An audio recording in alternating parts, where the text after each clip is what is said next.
Good morning, student. Good morning, class 10th. Myself, Kailash चोटिया.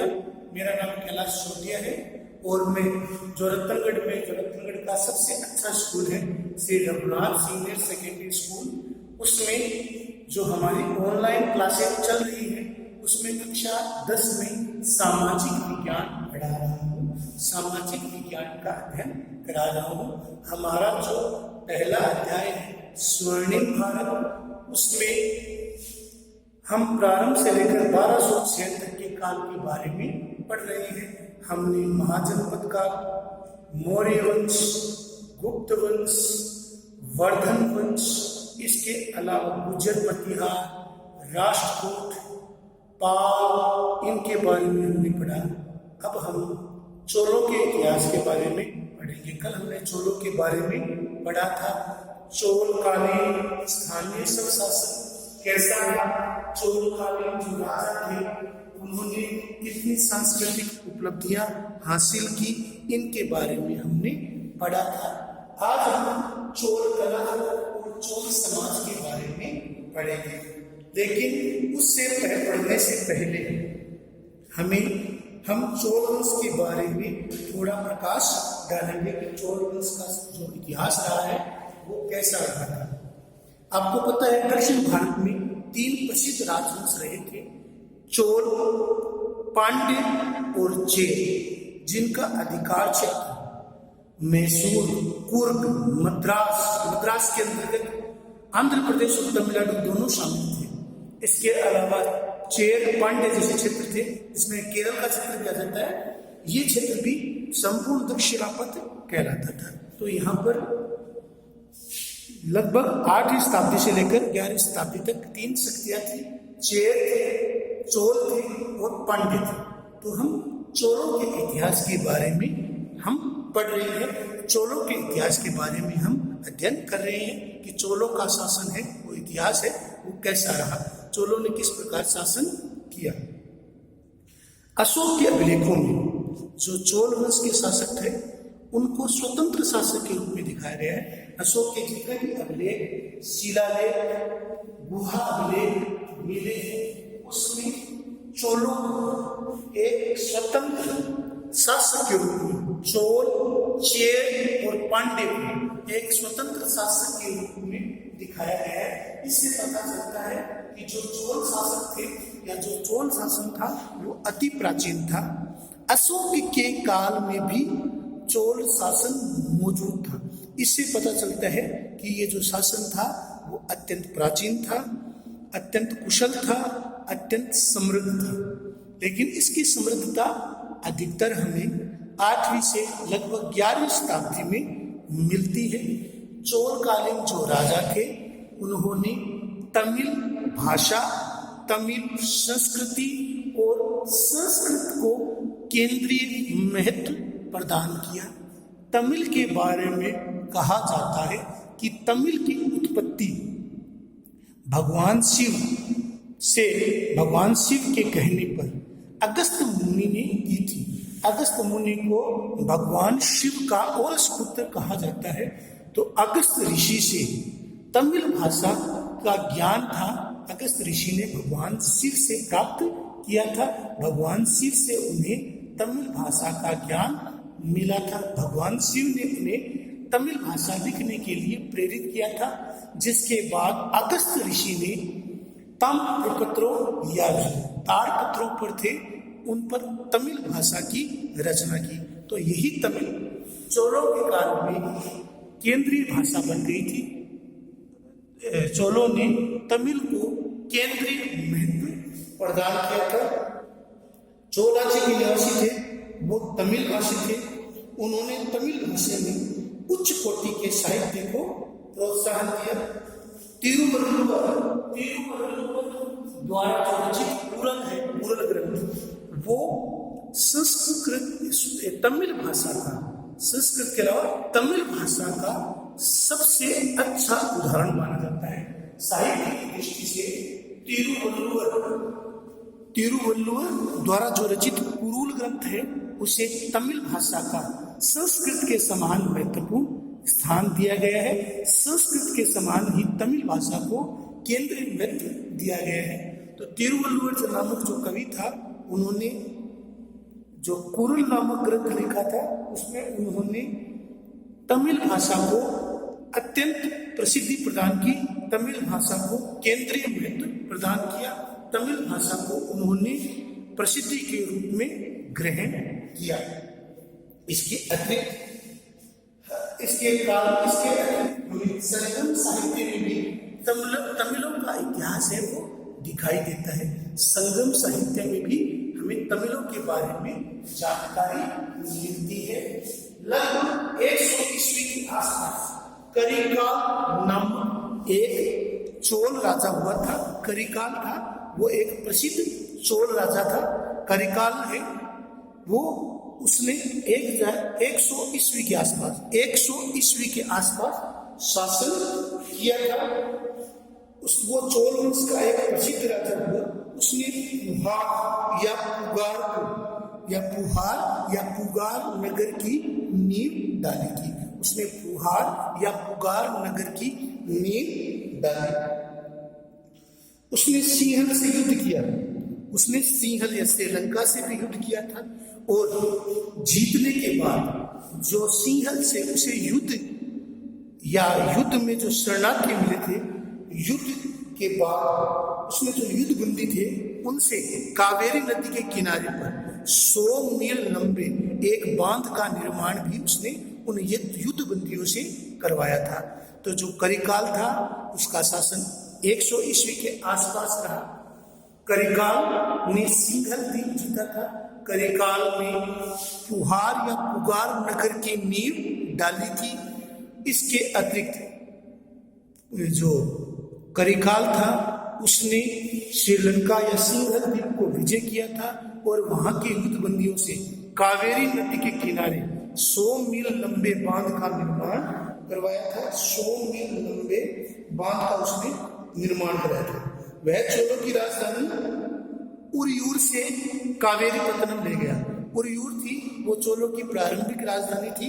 तो करिकाल के समय जो चोलों की राजधानी थी वो कावेरी पत्तनम बन गई। उरियूर से कावेरी पत्तनम है वो राजधानी निर्मित हो गई। उरियूर से कावेरी पत्तनम है वो राजधानी स्थानांतरित हो गई। 8वीं शताब्दी में जो विजयालय था उसे चोल राज्य का पुनः संस्थापक माना जाता है। उसने चोलों की उन्नति में अत्यधिक वृद्धि की थी। चोल राजा के जो पुत्र था आदित्य ने पल्लव नरेश अपराजित को पराजित किया था। अपराजित को उसने परास्त कर दिया था। आदित्य के पुत्र परांतक ने पल्लवों की, आदित्य का जो पुत्र हुआ था परांतक, उसने जो पल्लवों की शक्ति थी पूर्ण रूप से उसने समाप्त कर दी थी। और उसने जो पांड्यों की राजधानी थी मदुरई, उस पर भी उसने विजय प्राप्त कर ली थी। तो पांड्यों की राजधानी थी मदुरई, उस पर भी विजय प्राप्त की थी।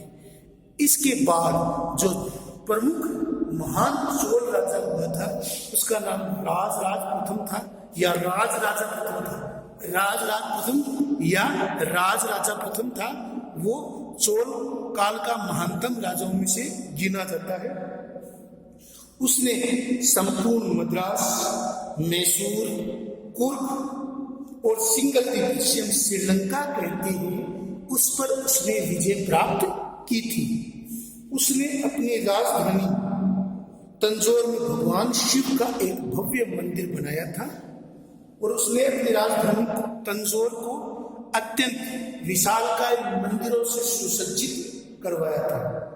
उसने मद्रास, कुर्ग, कर्नाटक, इसके अलावा केरल को जीतकर पूरे दक्षिण भारत पर अपना साम्राज्य स्थापित कर लिया। इसके अलावा उसने समुद्र पार करके सिंहल द्वीप को भी विजित कर लिया था, सिंहल द्वीप को भी जीत लिया था। उसने अपनी राजधानी तंजौर में भव्य शिव मंदिर का निर्माण कराया था, जिसे हम बृहदेश्वर या राजराजेश्वर मंदिर के नाम से जानते हैं। बृहदेश्वर या राजराजेश्वर मंदिर का निर्माता है वो बृहदेश्वर या राजराजेश्वर मंदिर का निर्माण था वो राजराजा प्रथम ने करवाया था। उसका जो पुत्र था वो भी बहुत ही होनहार था।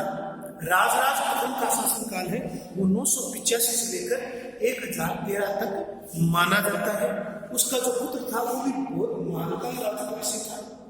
उसका जो पुत्र था उसे राजेंद्र चोल के नाम से जाना जाता है।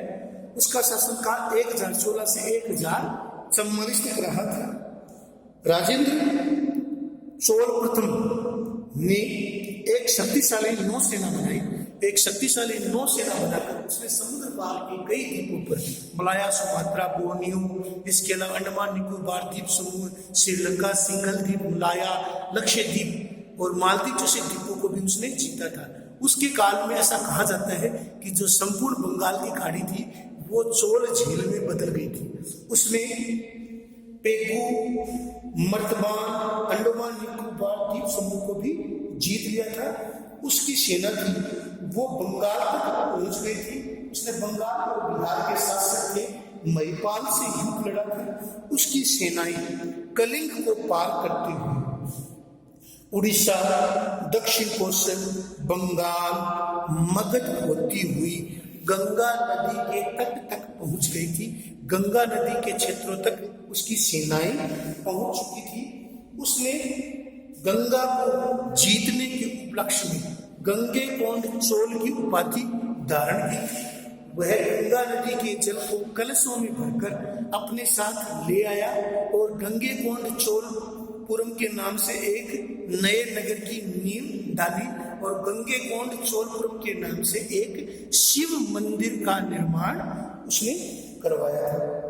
उसका पुत्र और उत्तराधिकारी राजाधिराज चालुक्य राजा सोमेश्वर के साथ कोप्पम के युद्ध में मारा गया था। इसके अंत में बाद में सिंहासन राजेंद्र कुलोत्तुंग प्रथम को प्राप्त हुआ था। राजेंद्र कुलोत्तुंग प्रथम लगभग 1070 के आसपास राजेंद्र कुलोत्तुंग प्रथम के पास शासन हो गया था। राजेंद्र कुलोत्तुंग प्रथम की जो माँ थी वो चोल राजकुमारी थी और जो पिता थे वो चालुक्य वंश के या चालुक्य राज्य के स्वामी थे। तो कुलोत्तुंग प्रथम को चोल चालुक्य वंश का निर्माता भी कहा जाता है।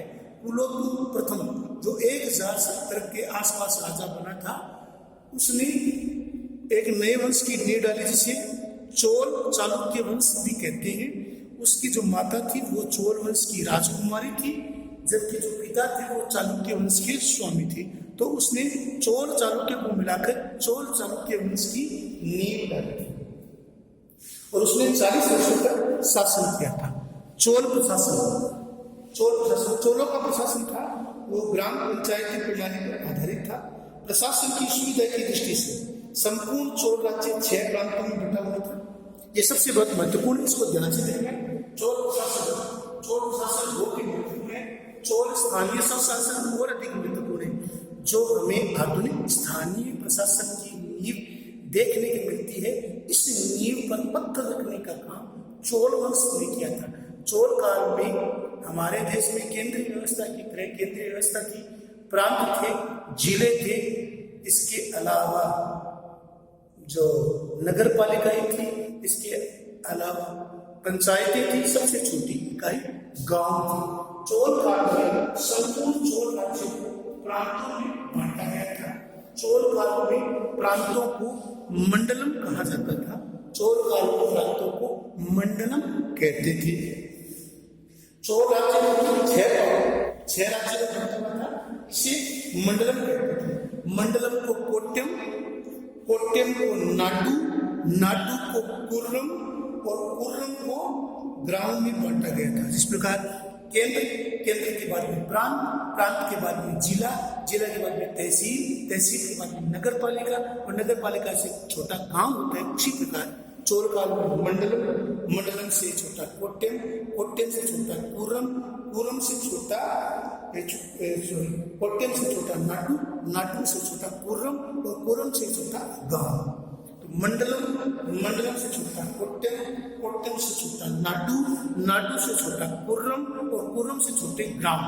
इस प्रकार चोल काल में भी स्थानीय शासन प्रचलित था, आधुनिक जो स्थानीय शासन है उसी का स्वरूप में चोल काल में भी दिखाई देता है। जैसे वर्तमान में जो केंद्र से छोटा राज्य, राज्य से छोटा जिला, जिले से छोटा तहसील, तहसील से छोटी नगर पालिका और उससे छोटे गांव होते हैं। उसी प्रकार चोल काल में मंडलम, मंडलम से छोटे कोट्टम, कोट्टम से छोटे नाडु, नाडु से छोटे कुर्रम, कुर्रम से छोटे गांव। इस प्रकार का विभाजन चोल काल में प्रचलित था।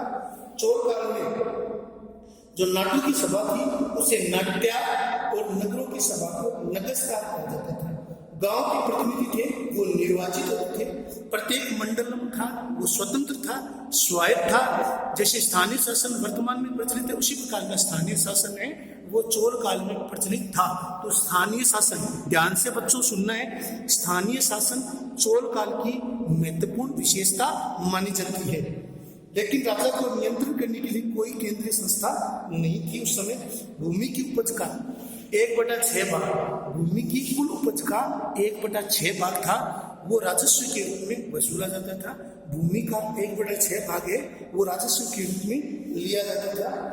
लगान है या तो अनाज के रूप में या स्वर्ण मुद्रा के रूप में लिया जाता था। लगान या तो आप अनाज के रूप में चुका सकते हो या स्वर्ण मुद्रा के रूप में दिया जा सकता था। चोल काल में एक सोने का सिक्का बहुत प्रचलित था जिसे कासू कहा गया था। कासू चोल काल में प्रचलित स्वर्ण मुद्रा का नाम था। कासू चोल काल में प्रचलित एक सोने की मोहर थी। चोल काल में प्रचलित एक सोने का सिक्का था जिसका वजन करीब 16 ग्राम होता था, जिसका वजन करीब 16 ग्राम होता था। ये चोल काल में प्रचलित सोने की मुद्रा थी जो चोल काल में बहुत महत्वपूर्ण थी। चोल राजाओं ने बहुत बड़ी स्थल सेना के अलावा एक विशाल नौसेना का भी निर्माण किया था। चोल काल में एक विशाल नौसेना का भी गठन किया गया था। उन्होंने एक मजबूत जहाजी बेड़ा निर्मित किया था जिसके बारे में मैंने आपको बताया कि राजेंद्र चोल के समय जो बंगाल की खाड़ी थी वो चोल झील के रूप में बदल गई थी।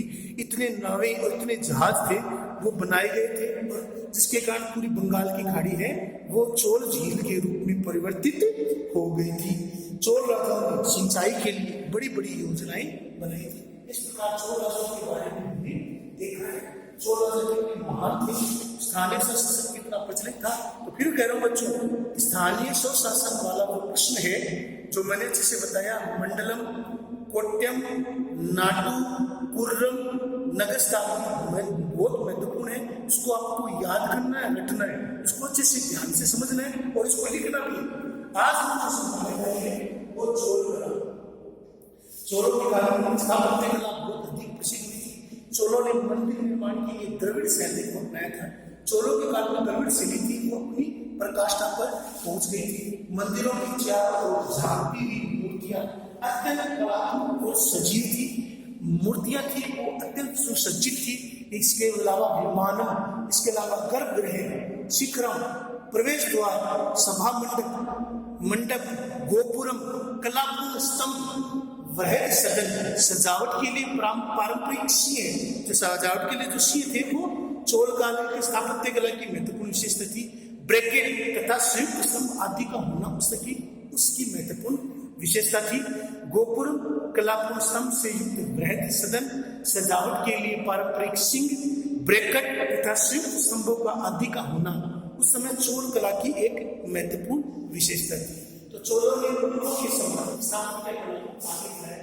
चोलों के बाद जो मंदिर निर्माण की जो द्रविड़ शैली थी वो अपनी चरण पर पहुंच गई थी।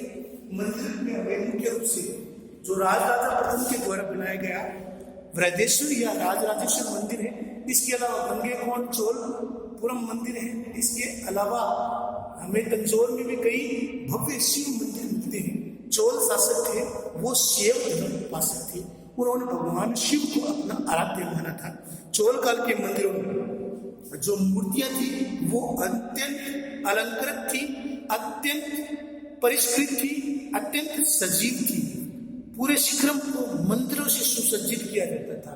तो बड़े बड़े वर्गाकार मंडप, गोपुरम, कलापूर्ण स्तंभ, सभा मंडप, प्रवेश द्वार, घंटा द्वार, वृहद सदन, सजावट के लिए पारंपरिक सिंह, ब्रैकेट तथा संयुक्त स्तंभों का आदि का होना उस काल की एक महत्वपूर्ण विशेषता थी। राजराज प्रथम का जो तंजौर का जो शिव मंदिर था वो द्रविड़ शैली का शानदार नमूना था।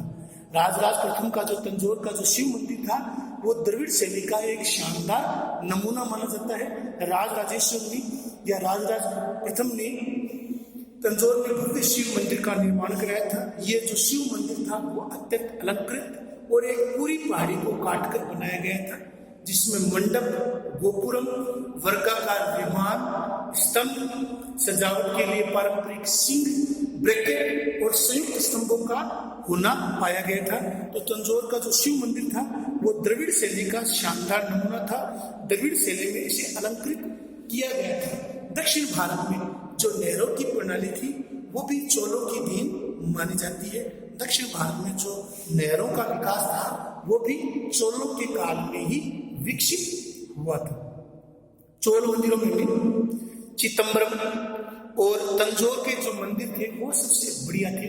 चिदंबरम, तंजौर, गंगेकोंड, चोलपुरम का मंदिर ये उस समय के मंदिर थे, सबसे अच्छे उदाहरण थे। चोल युग में जो शिव की कांसे की जो नटराज की मूर्ति बनती थी वो अपने आप में सर्वोत्कृष्ट मानी जाती थी। मंदिरों में गोपुरम शैली का विकास, मंदिरों में गोपुरम का निर्माण था वो चोलों के काल में ही विकसित हुआ। तो विशाल विमान, मंडप, सभा मंडप, गोपुरम, शिखरम, सभा द्वार, प्रवेश द्वार, घंटा द्वार, विशाल अलंकृत मूर्तियां, शिखर की ओर झुकती हुई मूर्तियां अत्यंत अलंकृत, अत्यंत परिष्कृत और अत्यंत वैज्ञानिक थी और अत्यंत सजीव लग रही थी। मंदिरों में गोपुरम शैली का विकास भी इसी युग में हमें देखने को मिलता है। दूसरा है चोल समाज। चोल का जो राजा थे वो शिव उन्होंने भगवान शिव को लेकर अपनी आराधना को लेकर भव्य शिव मंदिर का निर्माण कराया था। इसमें बृहदेश्वर, राजराजेश्वर मंदिर या इसके अलावा चिदंबरम मंदिर और गंगेकोंड चोल का प्रसिद्ध मंदिर है वो प्रसिद्ध था। राजाधिराज के लग्न में अश्वमेध का भी यज्ञ का भी उल्लेख मिलता है। इसका मतलब वहां अश्वमेध का भी आयोजन किया जाता है। समाज में स्त्री थी वो संपत्ति की स्वामिनी मानी जाती थी। समाज में स्त्रियों को भी पर्याप्त दिया गया है। स्त्रियां भी पुरुषों के समान संपत्ति की स्वामी थी। दास और देवीदासी प्रथा, जो मंदिरों में जो देवदासी होती थी वो भी प्रथा थी, वो चोल काल में प्रसिद्ध थी। चोल काल के अंतर्गत महत्वपूर्ण थी। चोलों ने पल्लवों की स्थापत्य कला को आगे बढ़ाया था। चोल काल में मंदिर निर्माण की द्रविड़ शैली थी वो अपने चरम पर पहुंच गई थी। वर्गाकार विमान, मंडप, गोपुरम, कला से सदन की सजावट, ब्रैकेट, संयुक्त स्तंभ आदि का होना उसकी विशेषता थी। राजराज का जो शिव मंदिर था वो उस समय स्थापत्य का या द्रविड़ शैली का एक अद्भुत नमूना माना जाता है। इसके अतिरिक्त से बात की चोलों के काल में विकसित चोल मंदिरों में चोल के मंदिर सबसे श्रेष्ठ थे। चोल युग में जो काशी की जो शिव की मूर्ति थी नटराज, इस भगवान शिव को नृत्य करते हुए दिखाया गया, भगवान शिव को अलग अलग दिखाया गया है। मंदिरों में गोपुरम शैली का विकास है वो भी चोल काल में ही हुआ था। मंदिरों में जो गोपुरम का निर्माण था वो भी चोलों के काल में ही शुरू हुआ था। समाज चोल काल के जो राजा थे वो शेयर निर्माण में थे। राजा जो स्त्रियां थी वो पुरुषों के समान संपत्ति की स्वामिनी थी। पुरुषों के समान स्त्रियों को भी संपत्ति में बराबरी का हिस्सा था।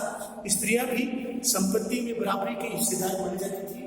दास और देवदासी प्रथा उस काल में प्रचलित थी। दास प्रथा और देवदासी प्रथा भी उस काल में अत्यंत विकसित थी। दास प्रथा और देवदासी प्रथा का भी उस काल में विकास हुआ था। तो हमने आज जो देखा है वो चोल कला और चोल समाज के बारे में देखा है।